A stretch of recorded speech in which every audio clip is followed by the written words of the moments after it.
je lah. Yang ngajar tu pun tak takut. Orang belajar lagi dia tak takut. Itu dia muqaddimah je. Tapi kadang-kadang orang belajar tu lebih takut daripada orang ngajar. Ilmu je buat apa? Ilmu tak ada amal, macam ada alat tak nak gunakan. Itu ilmu tanpa amal. Seperti ada alat tapi tak nak gunakan. Macam pokok tak berbuah. Udah pandai dia ni. Tu dia. Betul tu. Betul sangat tu. 100% correct. Seperti pokok tak berbuah. Tanamlah berapa ribu pokok durian. Kalau tak berbuah apa gunanya? Buang aja. Masa dulu ada juga guna pokok durian tu. Boleh buat kayu penyala. Dari mana ada orang bersalah? Tahu ke bersalah? Kalau tahu buatnya. Iyalah. Tapi berapa banyak kedai terompah bankrupt? Sekarang dia tak ada. Tak ada orang makan terompah dah. Jadi apa gunanya? Dibuang, dibakar je lah. Itu gunanya. Kalau ilmu tak beramal macam itulah nama artinya.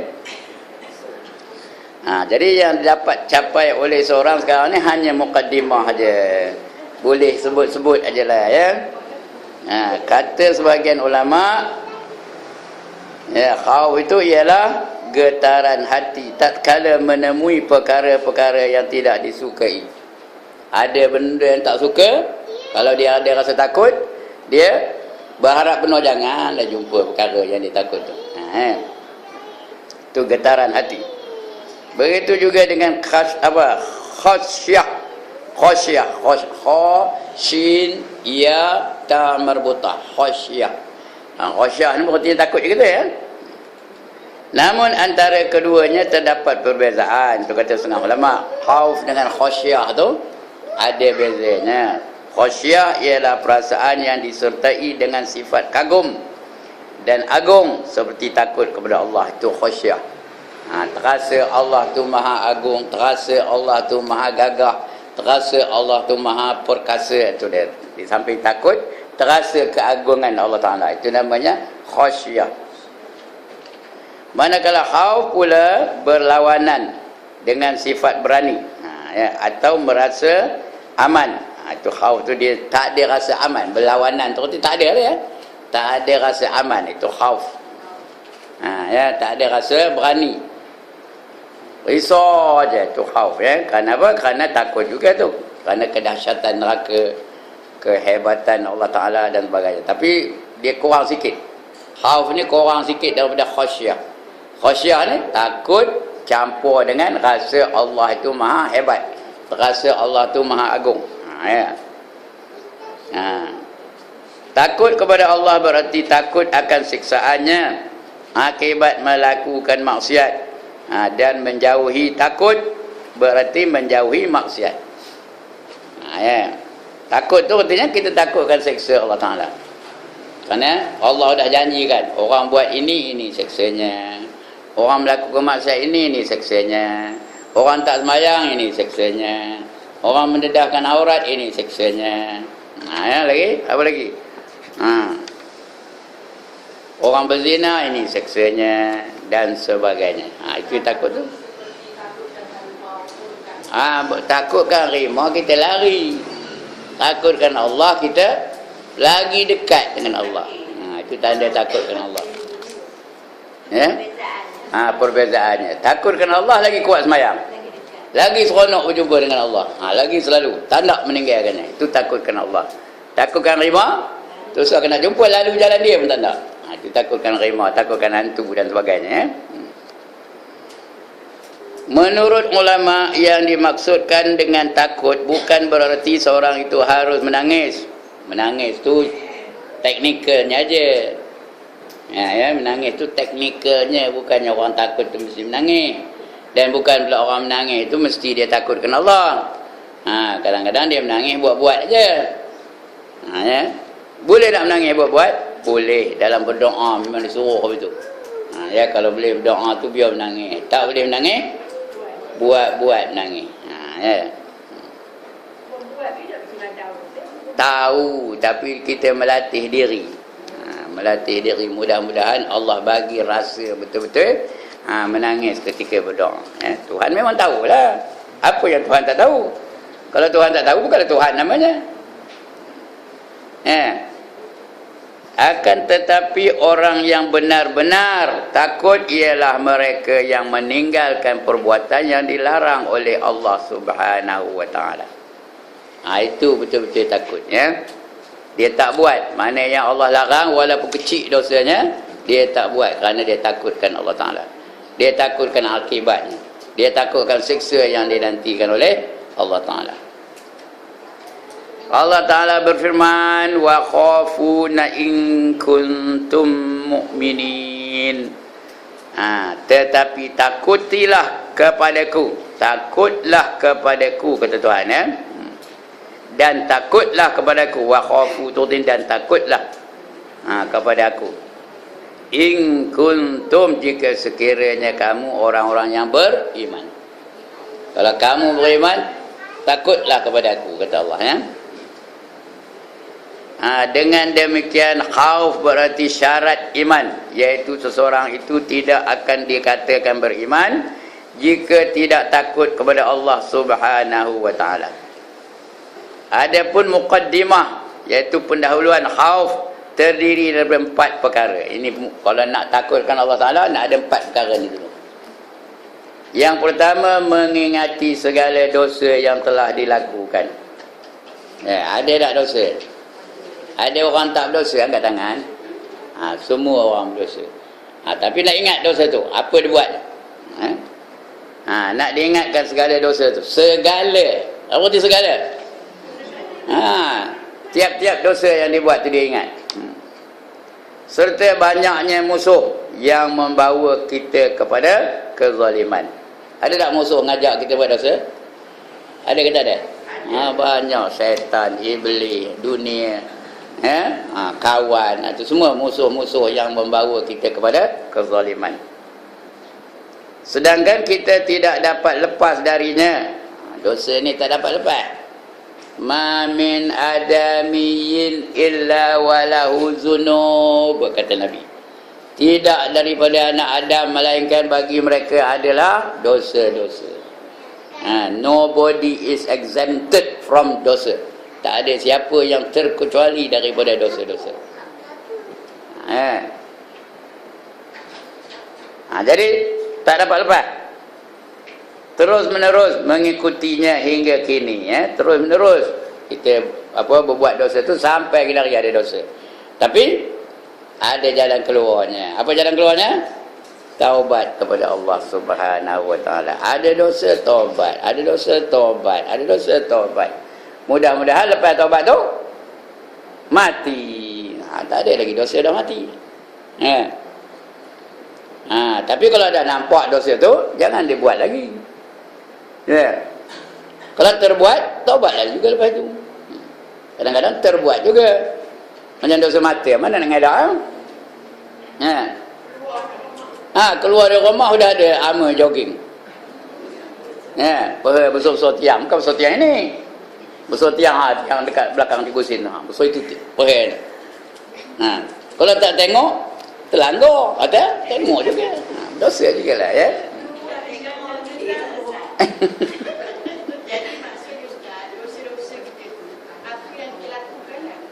Memanglah kita yang melakukan. Kalau judi tu, dosa judi. Dosa judi lah. Lain-lain dia tak buat. Judi lah dosanya. Ada tengah judi tu, carut lah, maki orang lah. Ikutlah apa dosa yang dia buat. 7 anggota kita ni, 7 nerakanya. Kan ada 7 anggota kita. Neraka ada berapa? Ada 7. Dosa mata ada nerakanya, dosa telinga ada nerakanya, dosa lidah ada nerakanya, dosa tangan ada nerakanya, dosa kaki ada nerakanya, dosa perut ada nerakanya, dosa faraj ada nerakanya. Jadi 7 tempat, 7 neraka. 7 ada nerakanya. Kalau 7 buat dosa, merasalah semua neraka itu. Merasa ini, merasa ini, merasa. Itu yang disuruh kita tiap taubat tu. Lepas mayang baca Allahumma ajirna minan nar, Allahumma ajirna minan nar, Allahumma ajirna minan nar. Berapa kali? 7 kali. Ngapa ndak 7 kali? Ada 7 neraka. Ya. Ada 7 neraka, maka kita minta lepas daripada 7 neraka itu, ya. Eloklah, baguslah tu kalau jadikan zikir. Yang tak eloknya langsung tak baca. Itu yang tak eloknya. Kita dengar kata orang yang begini tu tak yang buat dosa ada masa Allahumma ajirna minan nar tu semayang masa tengah main tu. Itu yang kita risau tu. Takut lepas main terus mati tak ada semayang lagi. Itu yang takut tu. Sebab itu jangan sengaja nak buat dosa. Jangan sengaja-sengaja buat dosa. Tapi kadang-kadang terbuat juga. Tak dapat dielakkan, ya. Terbuat juga. Ketika itu taubatlah kalau ada sempat. Kalau tak sempat, haraplah keampunan dari Allah Subhanahu Wa Taala. Itu sebab dia taubat ni bukan ada masa tertentu. Ya. Bila-bila pun boleh. Jadi kalau dia teringat tu sampai situ. Taubatlah. Dia duk taubat ni setiap turun naik nafas nak taubat. Faham ke setiap turun naik nafas? Bukan mesti duduk atas tikar semayang je nak taubat. Tengah berjalan boleh tak taubat? Ya. Mana Ustaz? Ya Allah ampunkan dosa yang telah lakukan ni. Boleh lah. Boleh lah. Taubat tu hati. Bukan mulut pun. Hati tu minta ampun dengan Allah Ta'ala. Yelah. Tapi kadang-kadang kita ni manusia lemah. Kadang-kadang dah janji langgar lagi janji tu. Dah janji langgar juga. Ini kalau terlanggar. Yang sebenarnya janganlah buat lagi. Tapi kadang-kadang terbuat juga, ya. Kata kita ni manusia lemah, ya. Itu dia. Itu yang pertama, ya. Mengingati dosa-dosa yang telah dilakukan serta banyaknya musuh yang membawa kita kepada kezaliman, sedangkan kita tidak dapat lepas darinya dan terus menerus mengikutinya hingga kini. Macam orang menentang hukum Allah tu, ya, sampai ini ada lagi. Tapi ada tak peluang dia? Ada peluang dia nak memperbaiki diri dia, ya. Tapi kita dah tahu, janganlah pula kita pun aku tengah kalau itu senang dah, ya. Tak, bukan. Esok aku taubat dah, aku tak ada esok. Ya. Nak kejap ini. Itu yang pertama. Yang kedua, mengingati akan beratnya siksaan Allah bagi orang-orang yang derhaka, sehingga kita tidak akan kuat atau mampu untuk menanggungnya. Siapa mampu menanggung api neraka angkat tangan? Siapa mampu menanggung dibakar di dalam neraka angkat tangan? Ya, ingatkan kedahsyatan api neraka tu. Ya, ingatkan seksa yang bakal yang bakal diterima bagi orang yang membuat maksiat tu. Ingatkan seksa yang menunggu Tuhan apabila tak buat perkara yang diwajibkan. Saya dah khabar sini banyak kali dah. Satu waktu tak semayang, masuk neraka berapa tahun?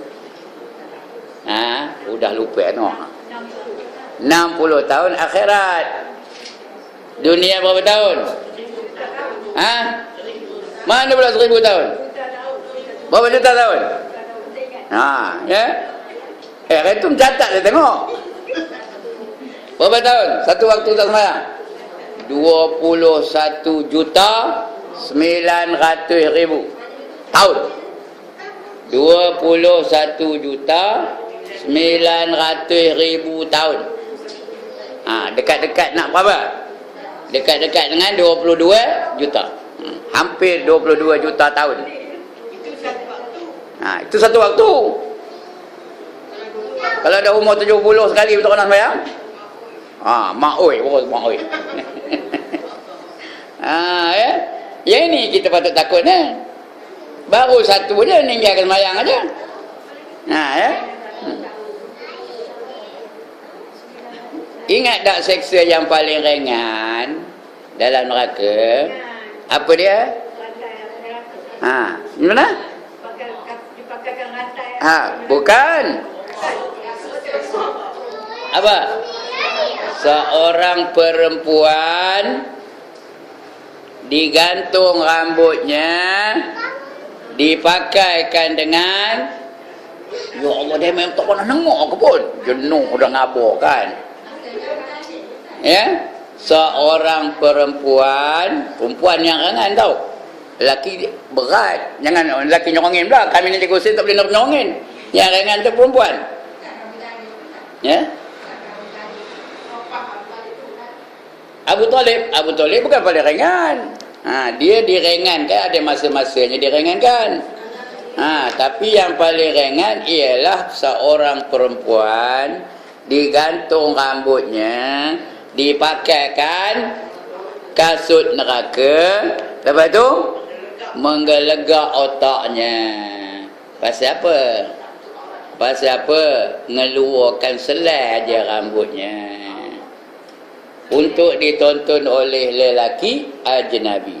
Sengaja ngeluarkan selai aja rambutnya untuk ditonton lelaki ajnabi. Ya?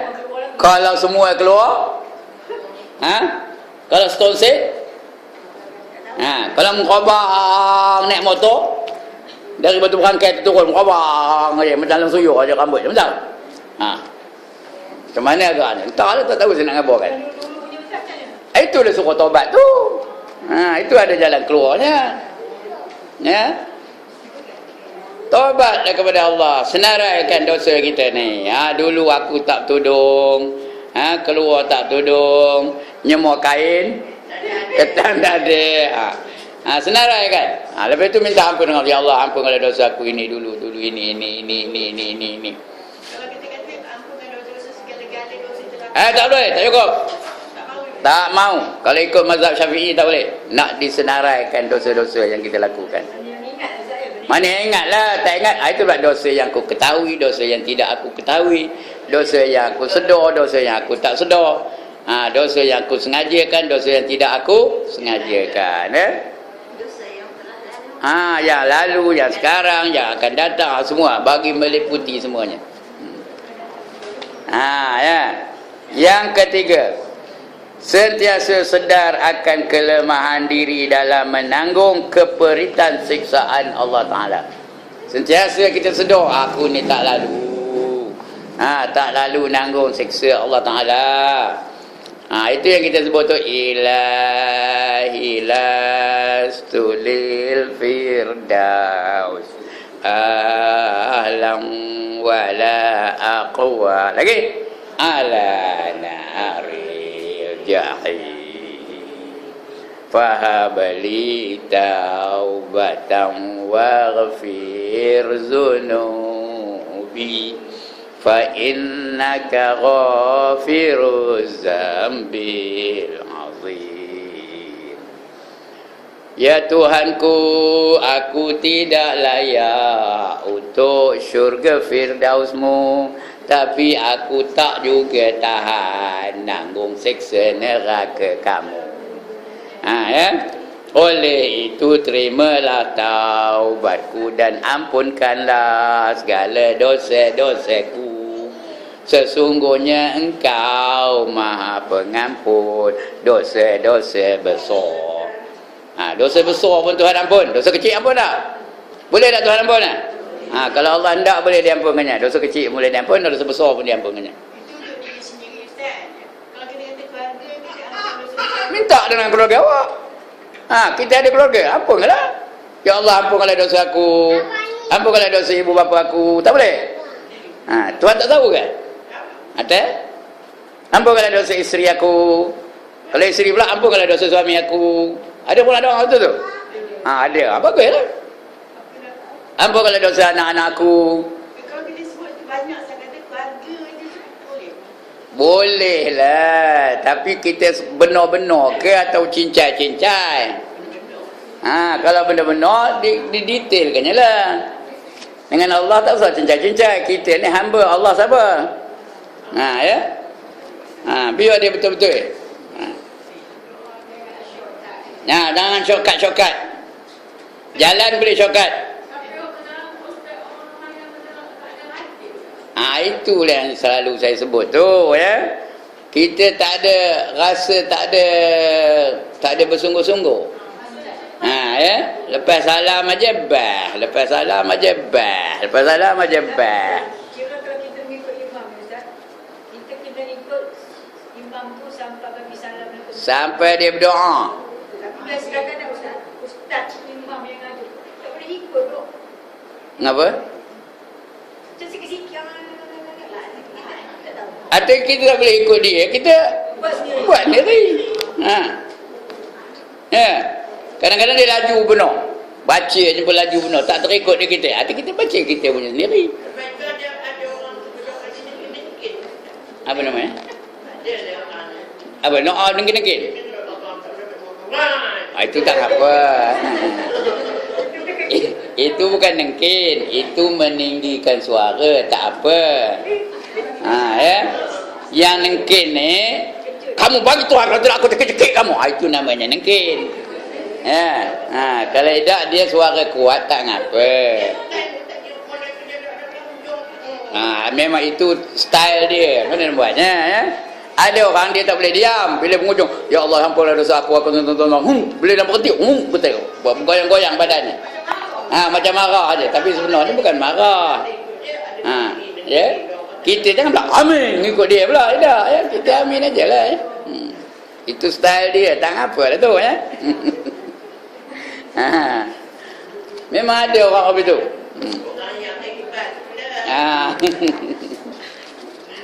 Jadi itu tak apa, tak ada masalah, ya. Baik. Yang keempat, sentiasa ingat akan kekuasaan Allah terhadap diri kita. Kita ni siapa? Milik Allah. Ya, apa saja Allah boleh lakukan kepada diri kita. Dia dapat berbuat sahaja apa saja sesuai dengan kehendaknya, dan pada bila-bila masa saja yang dia kehendaki. Dia bukan ada bukan dipaksa buat itu buat ini. Dia apa yang dia nak buat pada kita, dia boleh buat. Tak ada pilih masa, tak ada pilih tempat, tak ada pilih orang. Apa yang Allah nak buat, Allah buat. Itu sebab kita sentiasa nak waspada. Kerana bila-bila masa Allah boleh tarik nyawa kita. Ya, sentiasa nak ingat itu. Syekh Sahal ni Abdullah bin Sahal, Sahal bin Abdullah. Udah baca dah? Dah baca? Kau rumah ke mana? Masa saya baca tadi, kat rumah ke mana? Apa ni? Habis, Dia dapat berbuat apa saja sesuai dengan kehendaknya, dan pada bila-bila masa saja yang dia kehendaki. Ya. Jadi nak tanya balik Ustaz yang taubat tadi.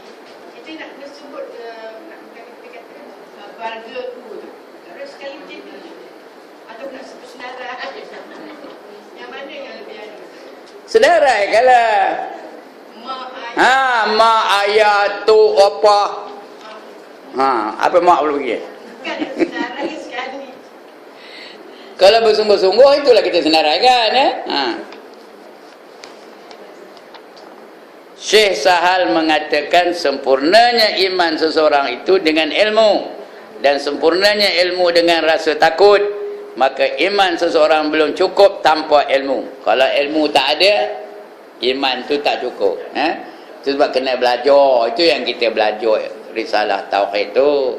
Mudah-mudahan kita faham, ya. Bila faham, barulah kita ada rasa iman dengan ilmu yang ada, ya. Barulah ada rasa tu Tuhan yang bagi. Ya, ilmu pun Tuhan yang bagi. Tapi ilmu tu perkara yang boleh dituntut. Boleh tak dituntut? Boleh, ya. Allah akan bagi rasa takut, InsyaAllah.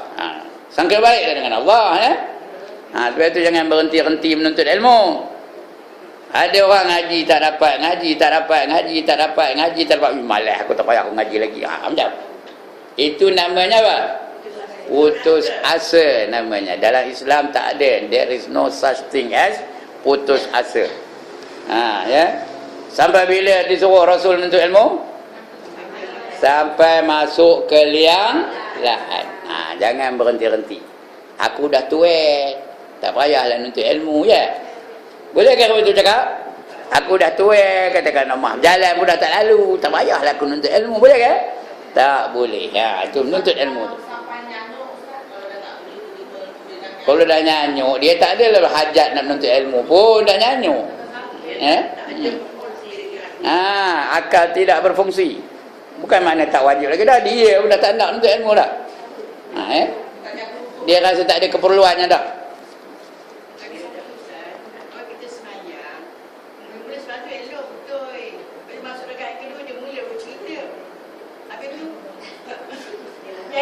Atau kalau dah sedar tu, kembalilah ingat kepada Allah Ta'ala. Bukan suruh langsung tak sedar-sedar langsung ya. Tidak, bukan suruh semayang balik. Ingat balik kepada Allah. Sambung je lah, tapi ingat kepada Allah Ta'ala. Ya. Apa pula qadanya? Qadha tu ninggalkan semayang. Ya. Kita minta ampun dengan Allah Ta'ala. Kembali ingat balik kepada Allah Ta'ala. Mayang terus kan. Tak ada undang-undang, tak ada ulama nyuruh qadha balik, tak ada. Imam Ghazali pun kata nak khusyuk 100% dia pun tak mampu. Ya. Itu yang kata semayang tarik tali setiap semayang tarik tali tu ada 5 pangkat semayang kan. Kejap ingat, sekejap khusyuk, sekejap lupa. Itu tarik tali namanya. Memanglah syaitan dia mana boleh lepas hanya kita.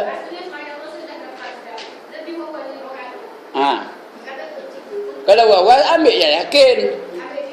Ambil yang yakin, bukan berhenti semayang.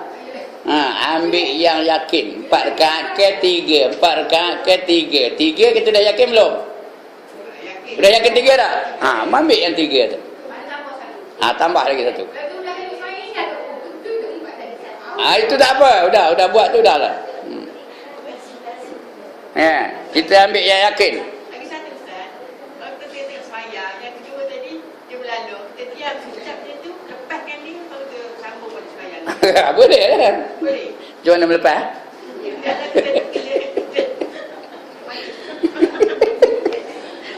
Macam kita baru berhenti sekejap, berhenti sekejap. Kembalilah kepada semayang. Ingat balik kerana Allah Ta'ala ya. Minta ampun, astaghfirullah. Jangan tengah semayang tu, jangan sebut dah mati. Ampunkan aku ya Allah. Kembali semayang ya. Sambung aja lah ya. Tapi Ustaz, kalau kita tengah semayang macam tiba-tiba terkelai di ingatan kita, kalau kita ingatkan ihsan Tuhan sentiasa melihat. Boleh lah tu. Ya. Sedarlah kita balik. Maknanya kita sedar balik. Ya. Bersifat ihsan. Allah tu ihsan. Dia nampak aja apa kita buat.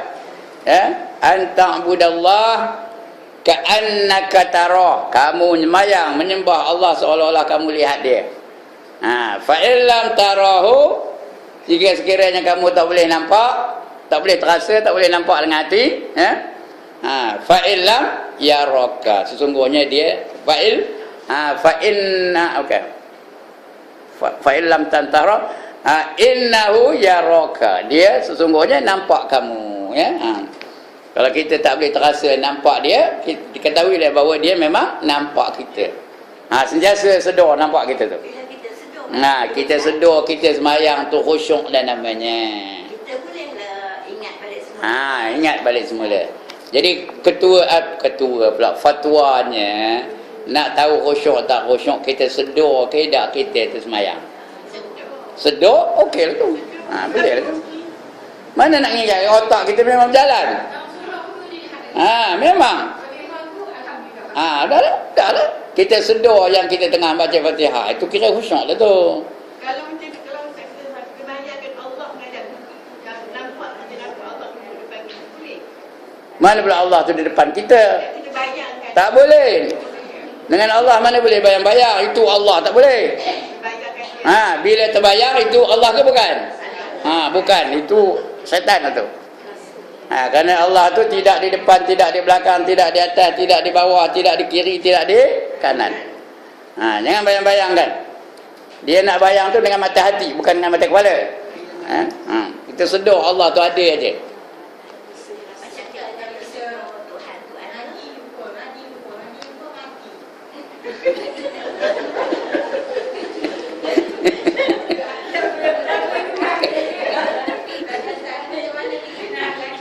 Itu yang kita doa selalu tu, mudah-mudahan tak berlaku pada kita lah.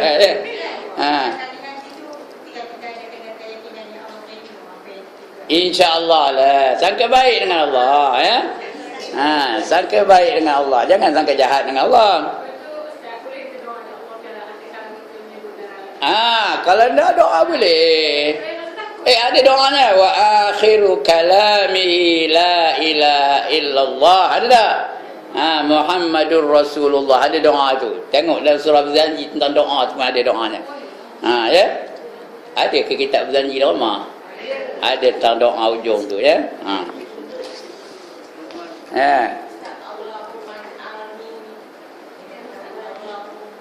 Allahumma jalni, ya Allah berikanlah kepadaku minat tawabin, daripada golongan orang-orang yang taubat. Tiba-tiba mati macam. Ya.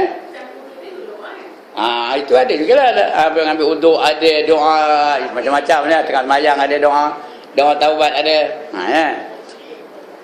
Itu sebab kita biar sentiasa melakukan perkara-perkara yang disuruh oleh Allah. Mudah-mudahan sedang kita melakukan itu, kita mati tengah melakukan kebaikan. Tengah melakukan kebaikan, kita pun mati. Mati baik ke mati jahat tu? Mati baiklah. Ya. Sebab itu jangan sekali-kali sedar. Kalau tengah sedar jangan ngumpat orang.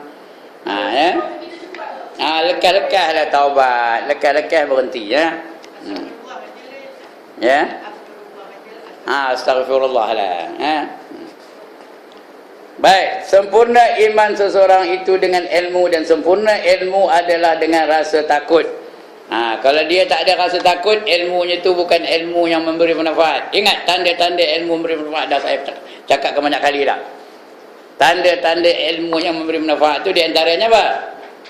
Bertambah rasa takutnya kepada Allah Ta'ala. Itu artinya ilmu memberi manfaat itu ya. Dah takut takkan buat lagi. Kalau tidaklah takut namanya.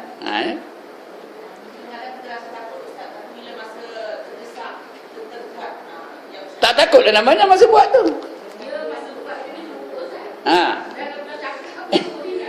Itu tak takut lah tu. Tak ada takut lah namanya.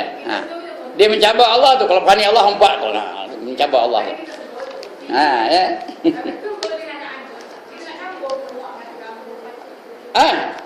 Ada tak ibu bapa berdosa dengan anak?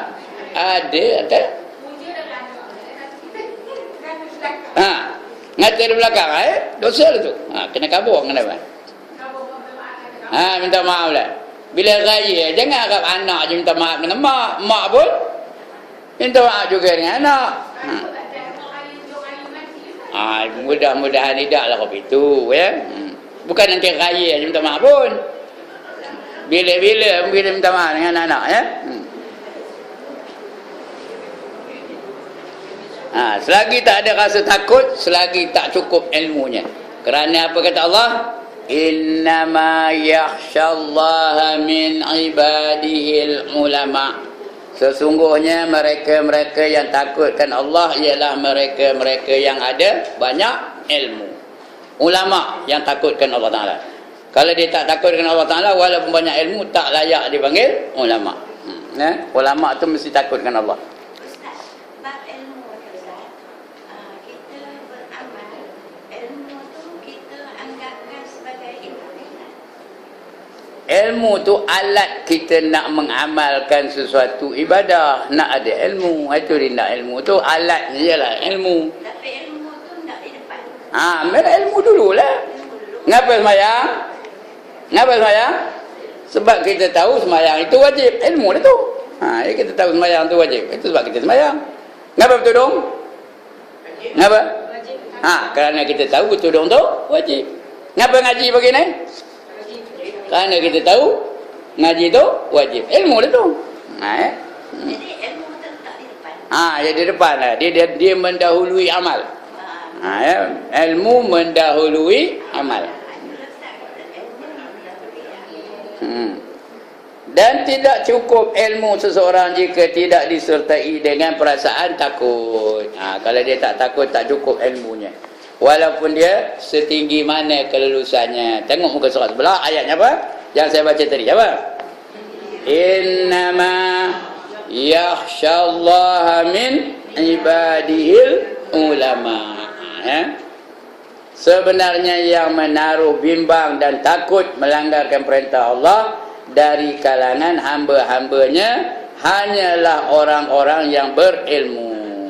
Kalau dia tak ada ilmu, tak ada rasa takut pun, nahin aja. Udah umur 80, tak siur lagi semayang di masjid. Ada tak? Ada tak orang apa itu?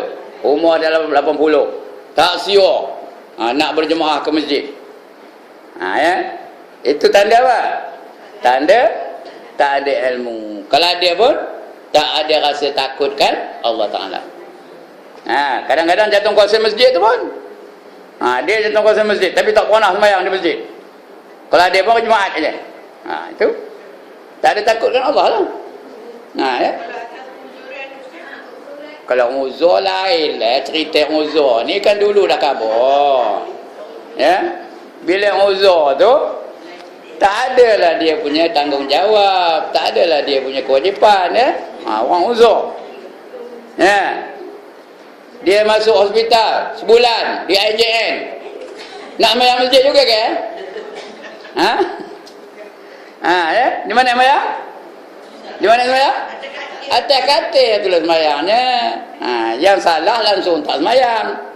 Walaupun semayang dia atas katil Ustaz, sebelum dia dah InsyaAllah lah, mudah-mudahan dapat pahala yang berterusan kalau itu. Sudah tak lalu. Bukan sengaja tak nak, tak lalu. Tak apalah. Sebenarnya yang menaruh bimbang dan takut melanggar perintah Allah dari kalangan hamba-hambanya hanyalah orang-orang yang berilmu, ulama. Kalau ramai dipanggil ulama, kalau seorang dipanggil apa? Al-alim. Al-alim, kalau ramai al-ulama'u.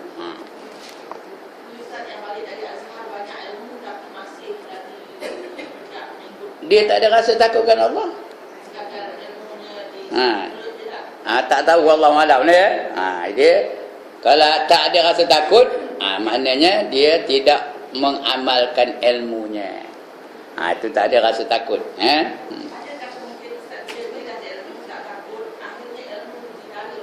Memang akhirnya hidupnya serupa dengan orang awam.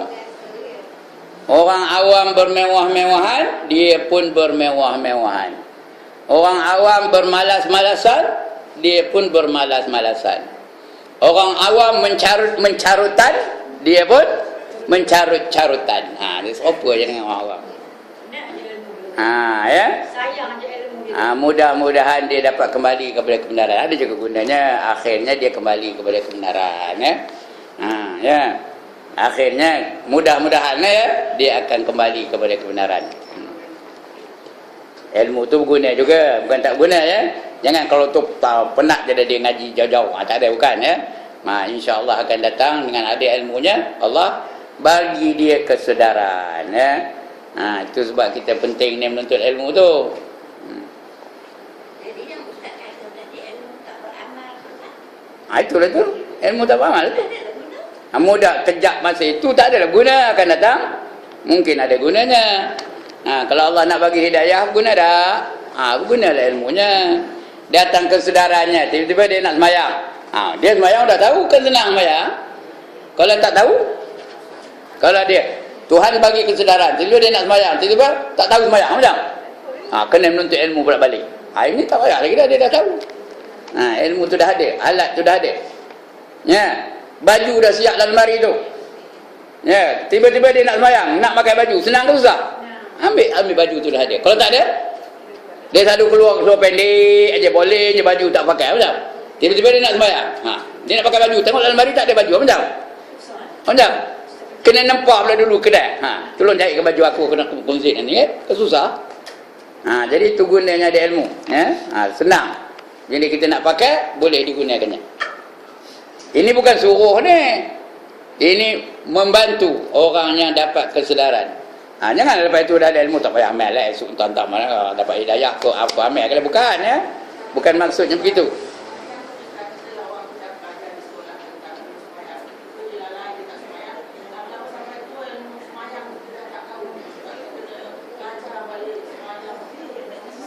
Yang asas-asas tu dia tahu, insya-Allah, ya. Ya, takkanlah dia lulus Azhar semayang dah lupa, tu melampau benar lah. Orang awam ni lain lah. Ada ke orang lulus Azhar adik bata pun lupa? Ya, tu buat berdoa aja tu, ya.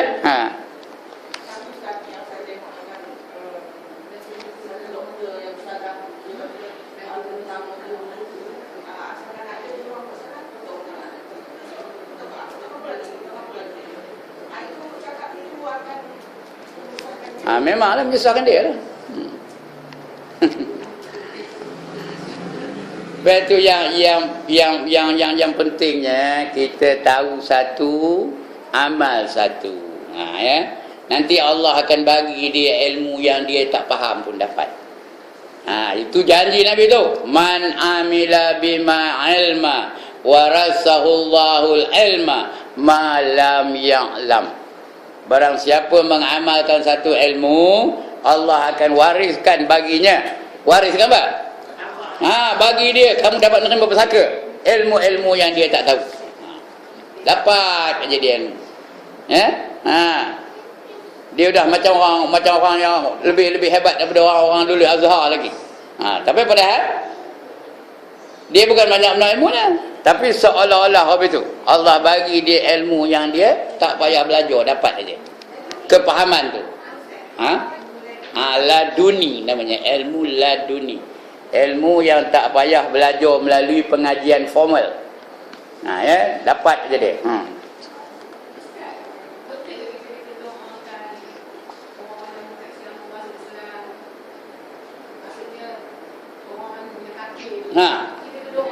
Kita doakan mereka. Boleh. Ya.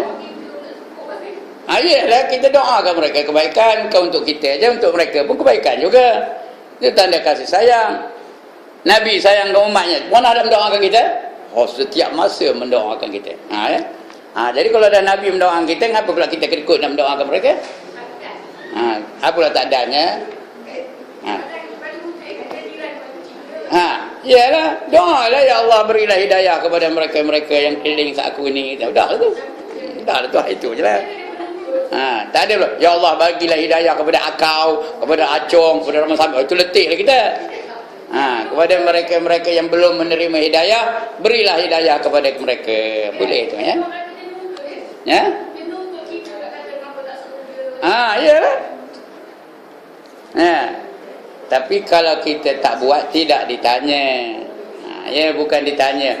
Malahan kita tak ada mengutuk iblis masa hidup kita. Tidak ditanya, mengapa kamu tak kutuk iblis? Tak ditanya. Tapi kalau kamu ngumpat, itu akan ditanya. Bila buat maksiat ditanya. Bila tak buat yang baik itu, macam kamu tak pernah mengutuk iblis, tak pernah mengutuk setan, ya, tak pernah mengutuk Firaun, tak pernah mengutuk Namrud, tak ada ditanya esok di akhirat. Tak ada tanya. Kalau tak buat, tak ada tanyanya. Itu ditanyalah. Ini yang tak mengutuk. Ya. Itu sebab kata Nabi, man kana yu'minu billahi wal yaumil akhir falyaqul khairan aw liyasmut. Sekiranya kamu beriman dengan Allah dan hari kemudian, hendaklah kamu berkata yang baik-baik aja atau diam. Ya, baik yang baik-baik aja nak cakap ataupun diam. Yang diam tu tak ditanya. Ngapa kamu tak ngutuk Chua Soelek? Tak ditanya. Padahal Cuan Soleh itu menghina Islam tak? Menghina Islam tak? Menghina Islam. Ngapa kamu tak kutuk kapal sing? Tak ada tanya. Tapi ngapa kamu ngumpat Tuan Guru Nik Aziz? Tanya tak? Tanya. Itu dia. Baik. Sikit lagi perempuan ya. Udah 45 minit dah. Orang yang takut selain kepada Allah Ta'ala, kelak di saat dia memasuki liang lahat.